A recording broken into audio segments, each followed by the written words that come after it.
புதுச்சேரியில் தேர்தல் பிரச்சாரத்தின் போது காங்கிரஸ் வேட்பாளர் வைத்திலிங்கம் வெயில் தாங்காமல் திடீரென மயங்கி விழுந்தார். இது தொடர்பான கூடுதல் தகவல்களை செய்தியாளர் சண்முகசுந்தரம் வழங்க கேட்கலாம். வணக்கம் சண்முகசுந்தரம், இது குறித்து கூடுதல் விவரங்களை சொல்லலாம். வைத்திலிங்கம் அவருடைய உடல்நிலை தற்போது எப்படி இருக்கிறது? வணக்கம். புதுச்சேரி இந்தியா கூட்டணி சார்பில் காங்கிரஸ் கட்சி வேட்பாளர் வைத்திலிங்கம் போட்டியிடுகிறார்.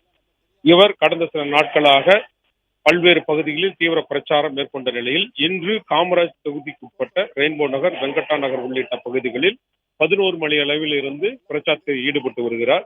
இந்நிலையில் வெங்கட்டா நகர் பகுதியில் பிரச்சாரத்தில் ஈடுபட்ட போது அவருக்கு மயக்கம் ஏற்பட்டது. உடனே இருந்தவர்கள் அவரை தாங்கி பிடித்தனர். இருந்த போதும் அவர் உடல்நிலை சற்று மயக்கம் இருந்ததால் அவரை உடனடியாக வாகனத்திலிருந்து இறக்கி அருகில் உள்ள நிர்வாகி வீட்டிற்கு சென்று அவருக்கு ஆசுவாசப்படுத்தினர்.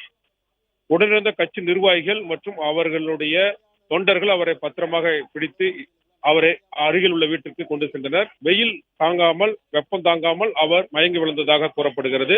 உடனடியாக அவருக்கு கூல்ட்ரிங்க்ஸ் உள்ளிட்டவை கொடுத்து அவர் ஆசுவாசப்படுத்தி மீண்டும் பிரச்சாரத்தை தொடங்கினார்.